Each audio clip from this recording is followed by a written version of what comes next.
It's another time with Backmat, and to this lesson we'll be looking at the introduction to SED. And if you have not subscribed to this channel, kindly subscribe and also be the first person to be notified when a new video is being uploaded. Let's get started. Now the overview of a SED. When we take square root of 2, its answer is known to be 1.41421356 dot dot dot.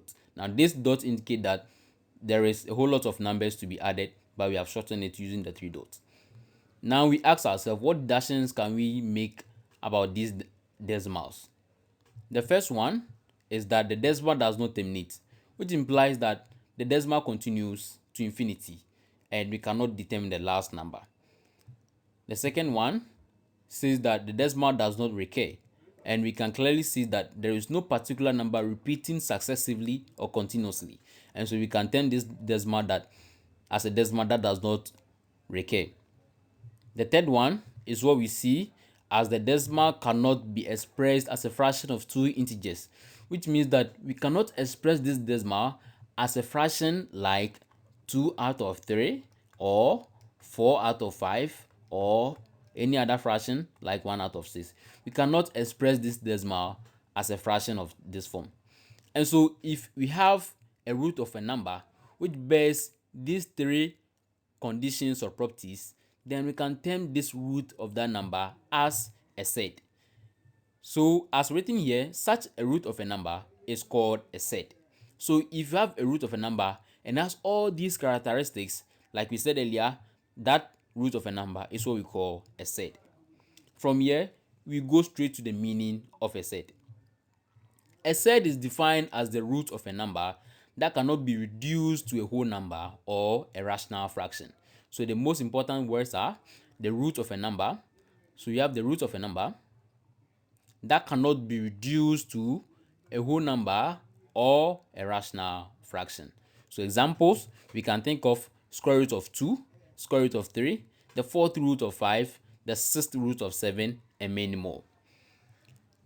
Now, the representation of SED. If we have the nth root of a, then we can say that n is the order. In some books, it's been recorded as index. So n can sometimes be called the order or the index. Now the a in the root sign is what we call the radicand. The radicand. And then the root sign itself is what we call the radical sign. So when we take the fourth root of 5, we can term 4 as the order. We can term 5 as the radicand, and also this as the radical sign. The radical sign. And that is the representation of a set. Now let's move to the most important things you have to know under set. Now the first one says that it can be seen that set bears the same properties as irrational numbers, but not all rational numbers are set.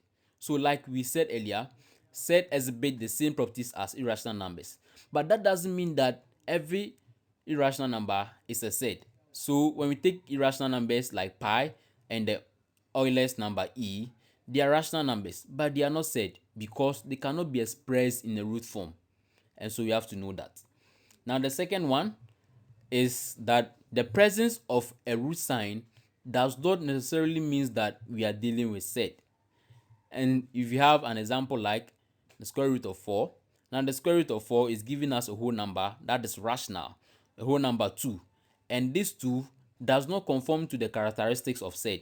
And so it makes square root of 4 not to be called a rational number and not to be called an irrational number or a set.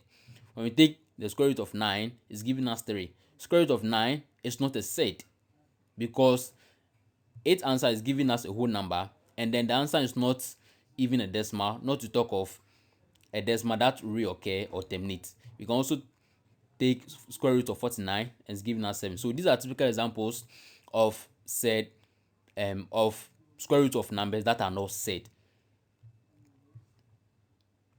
And so these are the basic explanation to set and what you must note under set. Now from here, we are going to the types of set.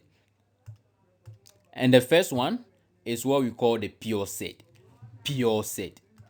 And so these are set with only irrational components without any rational component or coefficients. They are set with only rational components without any rational component. So example, we can think of the square root of 2, the third root of the cubic root of 12, and the fifth root of 10. So these are pure set. We cannot see any number aside the set itself. So these are pure set. Pure set. Now the next one is what we call the mixed set. These are sets that have both irrational components and rational components or coefficients. We are talking about the irrational components and the rational components. So example, we can think of 3 square root of 2, and we have 5 seventh root of 4, and 2 ninth root of 11. So the rational component is the 3, the 5, and then the 2, and then the irrational component is what we have as the square root of 2, square root of 4, and square root of 11. So these are typical example of mixed set. The next one is what we call the compound set. Now this consists of the sum or difference of, so there are two conditions. It consists of the sum or difference of 1, 2 or more set. So we are looking at the sum or difference of 2 or more set, and a rational number and a set. So we're also looking at the sum or difference of a rational number and a set. So example, we have square root of 2 plus square root of 3. Now this consists of the sum of 2 set, and so we can term this as an example of compound set. When we come here, we have a rational number 5 and then a set that is 7. So it means 5 minus square root of 7 is what we call a compound set. Then we have a fraction 3 out of 2 plus the root of 2. Now this is what we call as a compound set. Now we continue, and the fourth one is what we have as the similar set. Now these are sets that have the same irrational part or root component and can be added or subtracted directly. We are looking at the set that have the same irrational part or component, and then they can be added or subtracted directly. So to clarify things, then look at these examples. We have 2 square root of 3 and 5 square root of 3. And we have 8 square root of 4 and 10 square root of 4. Now we take these two, we can see that they have the same irrational component, that is square root of 3 and square root of 3. So because they have the same square root of 3 square root of 3, then we can term them as we can term them as like or similar set. They are like or similar set. Now because they are like or similar set, we can now add or subtract the rational component. That is, we can add 5 and 2, and then we repeat one of the set, and at the end we have 7 square root of 3. Yeah, so we look at the addition and subtraction of set in our next video, so kindly watch out.